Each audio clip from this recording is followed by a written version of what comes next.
There are two verses I'd like us to think about this morning, and they are found in Colossians chapter 1, and they're verses 26 and 27, and they read like this: "Even the mystery which hath been hid from ages and from generations, but now is made manifest to his saints, to whom God would make known what is the riches of the glory of this mystery among the Gentiles, which is Christ in you, the hope of glory." Perhaps I can go back and begin at verse 25. "Whereof I am made a minister according to the dispensation of God, which is given to me for you to fulfill or to fully make known the word of God, even the mystery, which hath been hid from ages and from generations, but now is made manifest to his saints, to whom God would make known what is the riches of the glory of this mystery among the Gentiles, which is Christ in you, the hope of glory." I put it to you last Sunday morning that it is the clearly implied teaching of verses 24 and 25 of this first chapter of Colossians that the Apostle Paul questions even the ability of the false teachers in the church at Colossae to teach at all within the confines of the Christian church.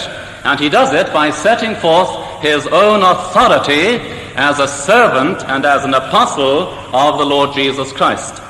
He goes on to magnify his office as a minister, and he reminds them that his was no self-appointment. He didn't take this upon himself.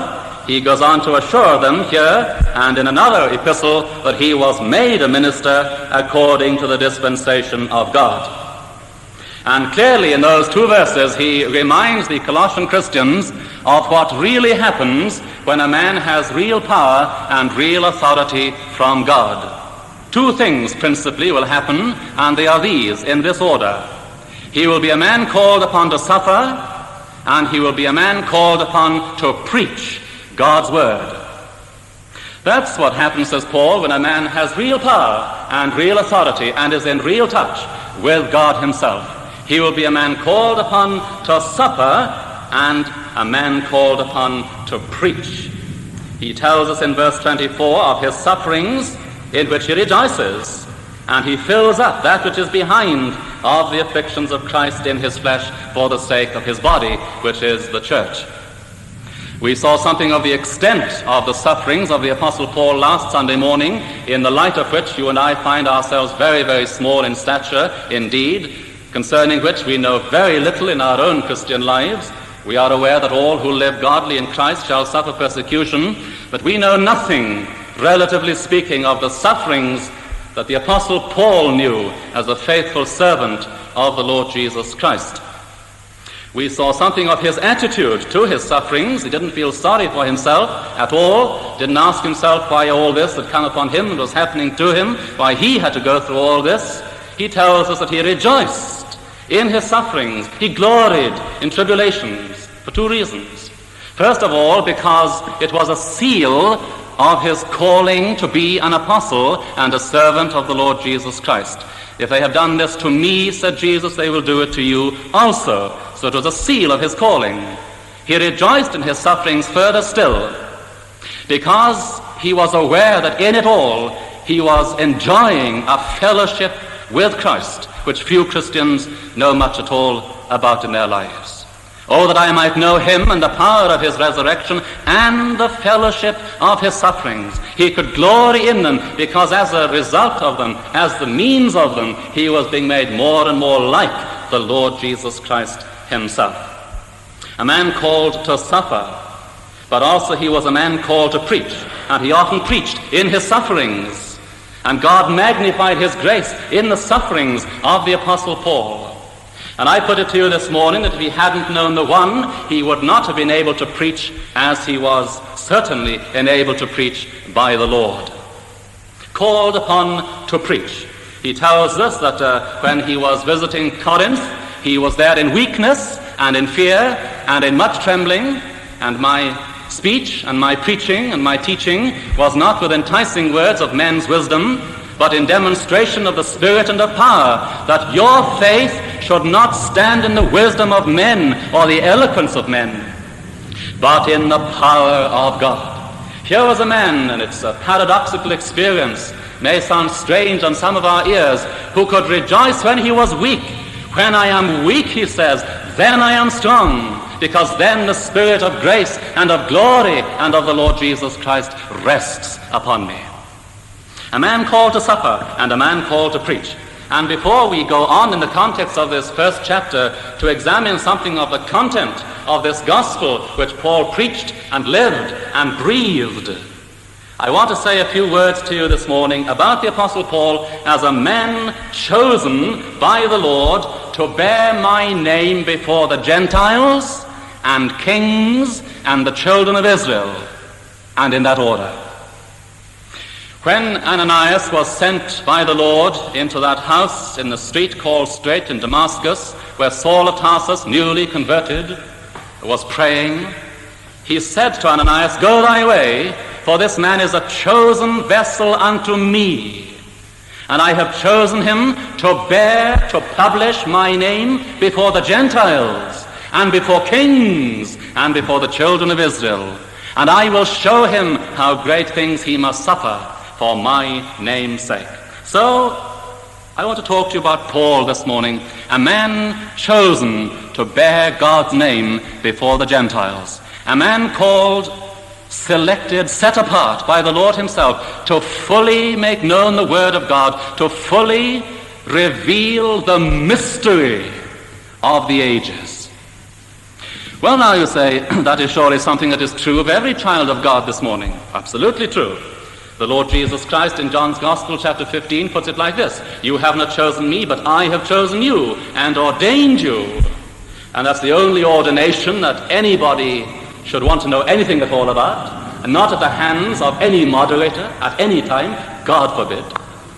I have chosen you and ordained you, that you should go and bring forth fruit, and that your fruit should remain. So that calling is true of every Christian. But it was especially and particularly true of the Apostle Paul as the man chosen by God to fully reveal, to fully disclose the mystery of the ages. This, I believe, was his special and his unique calling. We read something of this in our scripture reading earlier on this morning. For this cause, I, Paul, the prisoner, Ephesians 3, the prisoner of Jesus Christ. Well, why was he a prisoner of Jesus Christ? Well, for the sake of you Gentiles. If you have heard of the dispensation of the grace of God, which is given to me for you, how that by revelation he made known to me the mystery. Well, what mystery? What is this mystery?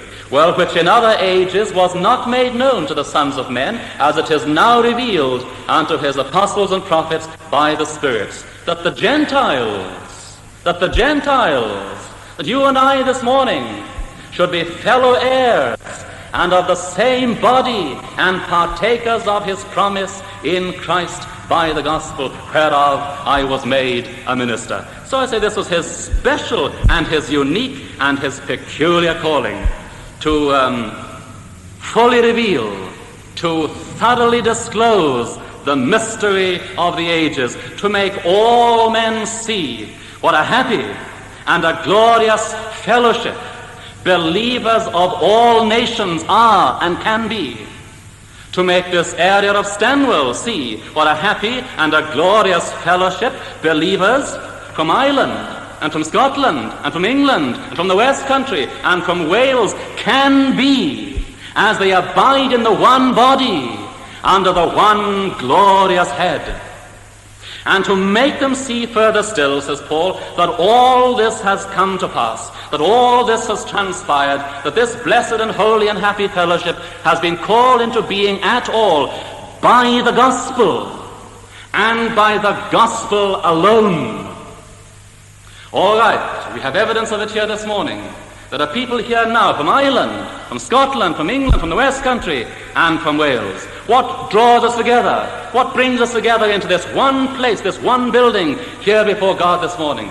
It is the gospel, and only the gospel that has done it. Our paths would never have crossed, were it not for the gospel. It is the gospel, says Paul, who has done all this. Those of us who were far away from one another once, never known each other, never heard of one another. But now in Christ Jesus, you sometimes were far off, made nigh, know each other, in a measure love each other, have need to love each other more, but made nigh by the blood of Christ. He is our peace, who has made both one and has broken down the middle wall of partition between us. Middle walls of partition of nationality and temperament and a host of other things, broken them all down, and come and preach peace to you which were afar off, and to them that were nigh. For through him, through the gospel, we both have access by one Spirit unto the Father. Now this was the special ministry of the Apostle Paul, to fully make known, to completely and thoroughly disclose this mystery of the ages. Well, you say, what exactly was this mystery? Well, let me try and tell you. Paul tells us here and elsewhere that it was a mystery which to a large extent had been hidden from previous ages, but now is made manifest to God's people. For many years, for many generations, for many centuries, it was to a large extent hidden and concealed, but now it is fully made known. Only to a large extent was it concealed and hidden, not completely. Because the calling of the Gentiles, the uncircumcised, the pagans, the heathen, the calling of the Gentiles to be fellow heirs with God's ancient people was not an altogether unforeseen event, but something clearly made known to the prophets in the Old Testament. For example, the prophet Hosea can say in these words, I will say to them that were not my people and that are not my people, you are my people. Well, that's one promise. In other words, a point would come in time when God would call to the knowledge of himself those who were previously not his people, those of whom Paul speaks in Ephesians 2 and verse 12, those who were without Christ, aliens from the commonwealth of Israel, strangers from the covenants of promise, those who were without hope, without God, without light. And God would say yet to these people who are not his people, you are my people. And the counterpart of that is found in Romans chapter 9 and verse 25, where God says, I will say to her which was not beloved, thou art beloved. I will call her beloved, which was not beloved. Now again, remind yourselves that it was to the Jewish nation that God had betrothed himself. And he says to his ancient people, O Israel, O Ephraim, how can I let you go? I am married unto you. God had betrothed himself to his ancient people. But then when the Lord Jesus Christ came, he said, other sheep I have, which are not of this fold, them also I must bring. And now, wonder of all wonders, the Lord Jesus Christ betroths himself to the Gentiles, because it is the redeemed of all nations who constitute the bride of Christ. Then again, the prophet Isaiah says, the Lord shall arise upon thee, and his glory shall be seen upon thee, and Gentiles shall come to thy light, and kings to the brightness of thy rising. And there are very many other passages of Scripture as well, almost a random selection to enlighten us and to show us that this fact of the Gentiles being called in was not an altogether unforeseen event. This mystery was not altogether an unknown thing. All Paul is saying here is this, that it was not made known then as it is now. In Ephesians 3 verse 5, the operative word is the word as, which in other ages was not made known to the sons of men, as it is now revealed unto his holy apostles and prophets by the Spirit and by the gospel. The fact of it was most clearly made known, but the full extent of it was not imagined or realized. Though it was clearly predicted, it was not predicted clearly, and began to be realized in the life of our Lord Jesus Christ. For example, early on in his ministry, he says this, many shall come from the east and from the west, and shall sit down with Abraham, with Isaac, and with Jacob in the kingdom of heaven. Now that's a clear prediction of the ultimate gathering in of the Gentiles. Many shall come from the east and from the west, breaking national boundaries, and shall sit down with Abraham, Isaac, and Jacob. Toward the end of his ministry, describing his own personal coming in glory, that same Lord Jesus said this, all nations shall be gathered before me, and then he will say to the righteous of all nations, come, ye blessed of my Father, inherit the kingdom prepared for you from before the foundation of the world. To the woman of Samaria at the well, woman, he said, believe me, the hour cometh when you shall neither in this mountain nor yet in Jerusalem worship the Father, but the hour cometh, and now is, when the true worshippers shall worship the Father in spirit and in truth. And just before he returned to the Father, he said to his disciples, I am with you always, all power in heaven and earth is given unto me. In the light of that, go into all the world and preach the gospel to every creature, teaching them to observe all things whatsoever I have commanded you, and lo, I am with you always, even to the end.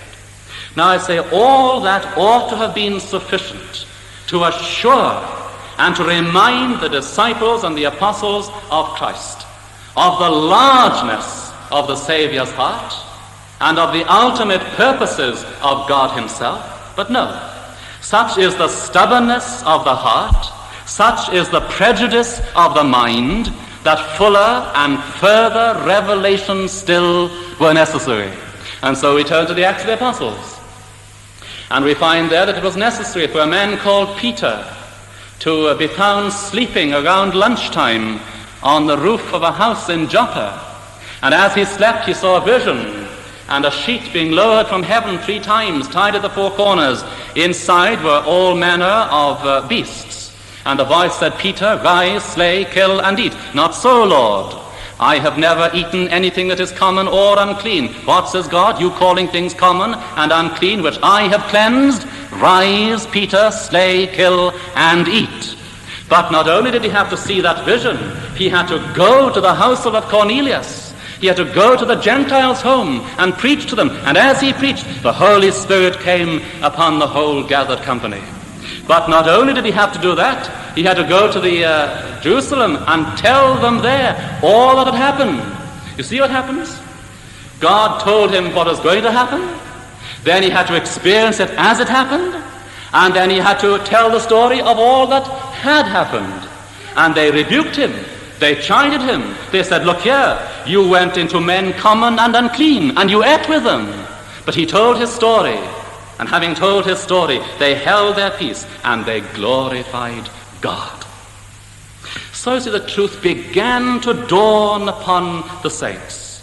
And as the apostles began to preach this mighty and this powerful gospel with the Holy Ghost sent down from heaven, they were compelled to acknowledge the results which that powerful gospel produced. Namely this, that the Gentiles were coming to the light, and later on kings to the brightness of his rising.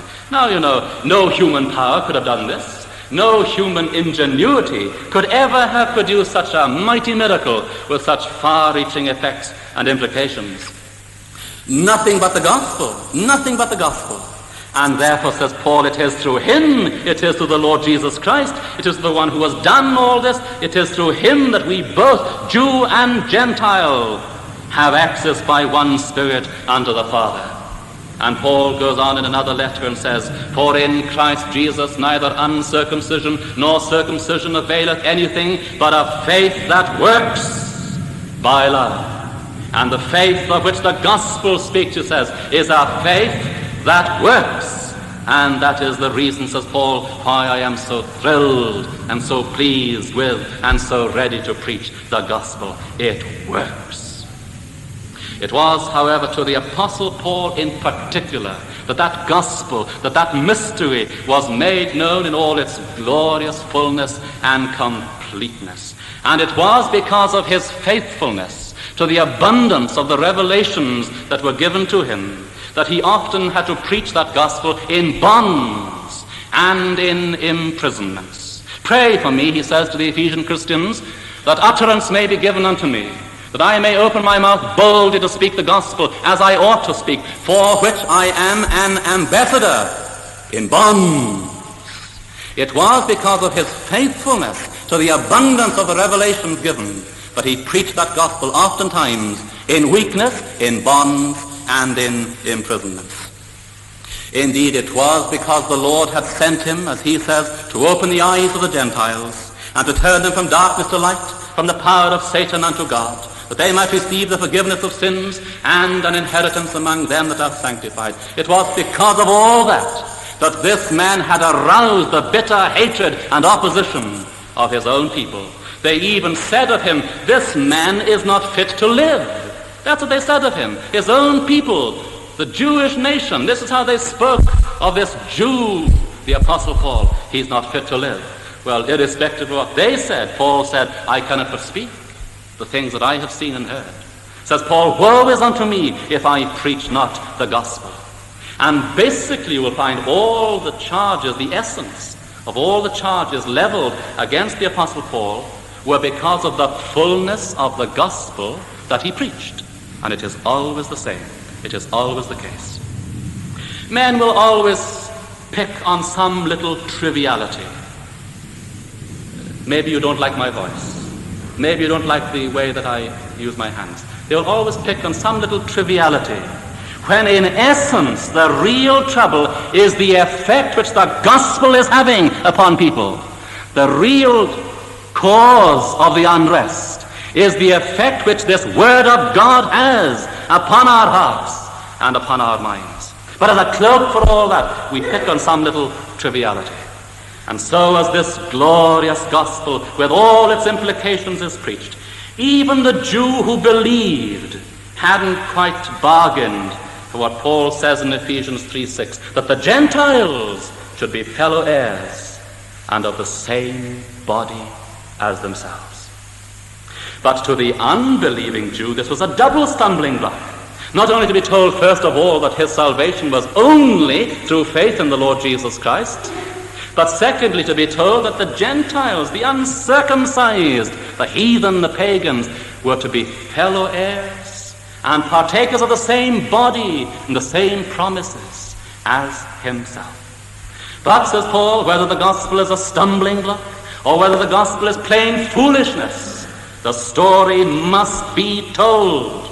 God has decreed in his word that the Gentiles shall hear, and hear they shall. God has promised that I will call her beloved, which was not beloved. God has decreed that I will say to them which were not my people, thou art my people. God has decreed that the Gentiles shall come to the light, that kings shall come to the brightness of his rising.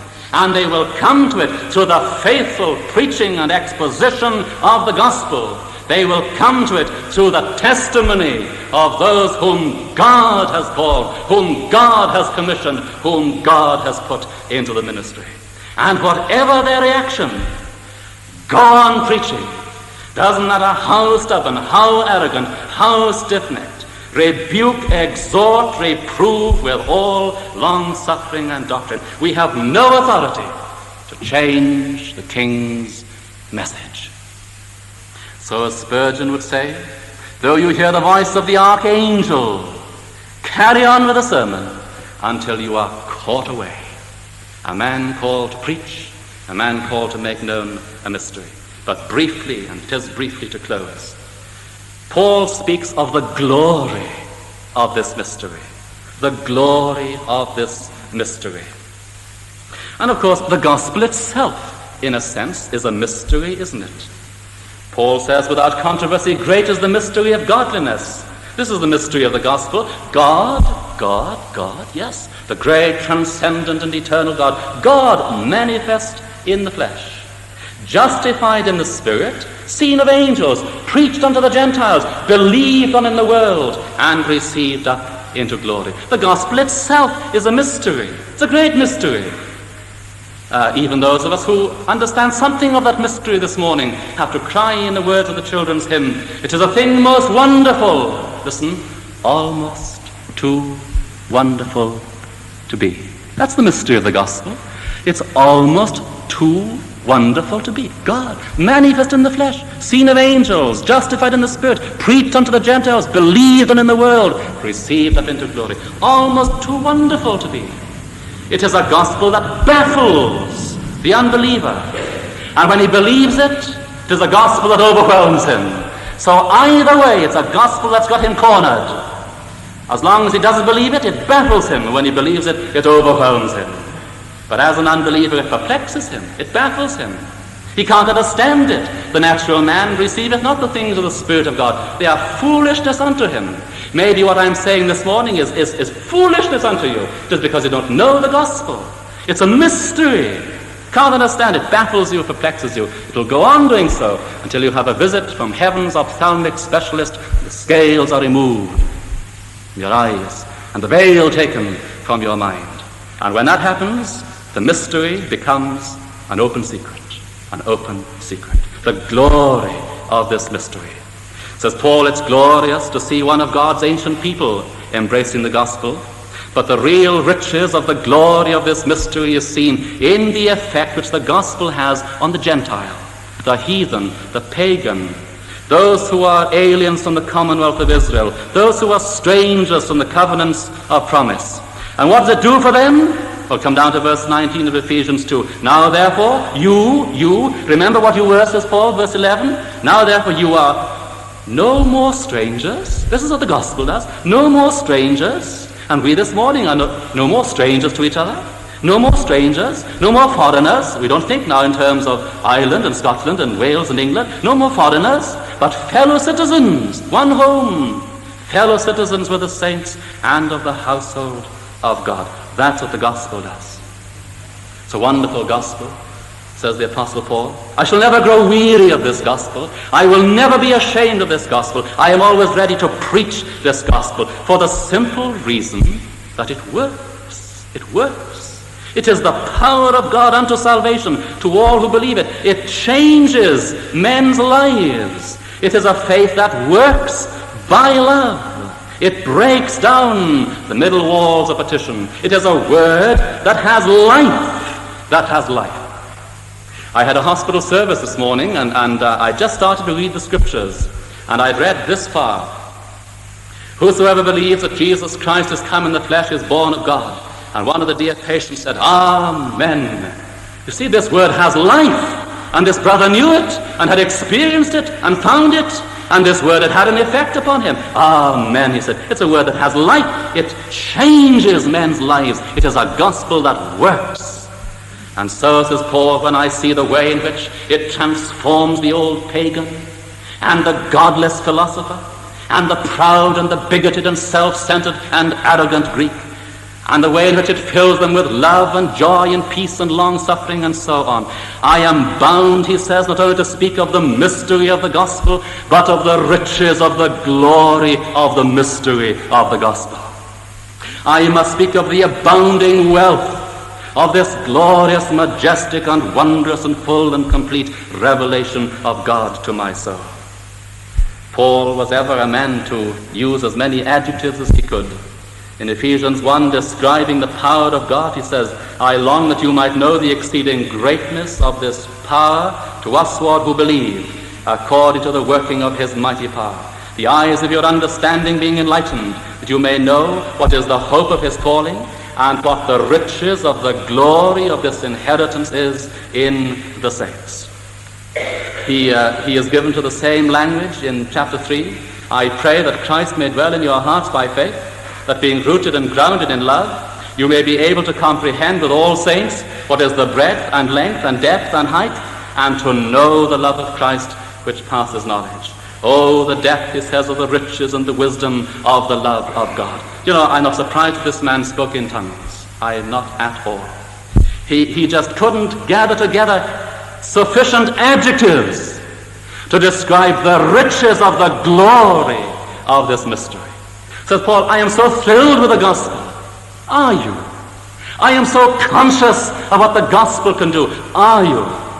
That I simply must pile up adjectives to describe the glory of the revelations that God has given to me. Well, we shall go on to consider the content of that glorious gospel next time. In the meantime, let us praise God for our hope of glory this morning, which is, quite simply, Christ in you. And if Christ is in you, you have a sure and certain hope of heaven in your heart, in God's house this morning. If Christ is not in your heart, you have no hope, and you have no assurance of heaven. But let us thank God if we have this hope of heaven, which is Christ in us. Let us thank God for the gospel, so pure, so simple, so profound, so great, so glorious, so effective. And let us long with William Williams in his hymn, "Fly abroad, thou mighty gospel, win and conquer, never cease. May thy lasting wide dominions multiply and still increase. Saviour, sway thy scepter all the world around." And as we do so, dear fellow Gentile believer this morning, let us learn to say with John Newton, "I am not what I shall be. I am not what I should be. I am not what I would be. I am not what I could be. But oh, blessed be God, I am not what I was. And by his grace, I am what I am." Amen.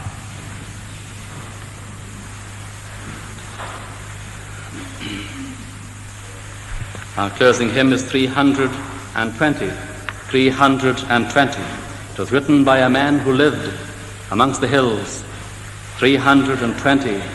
He says, "O'er the gloomy hills of darkness, look, my soul, be still and gaze. All the promises do travail with a glorious day of grace. Blessed Jubilee, let thy glorious morning dawn." 320.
grace of that same Lord Jesus Christ and the love of God our Father, and the fellowship of the Holy Spirit be with us this day and forevermore. Amen.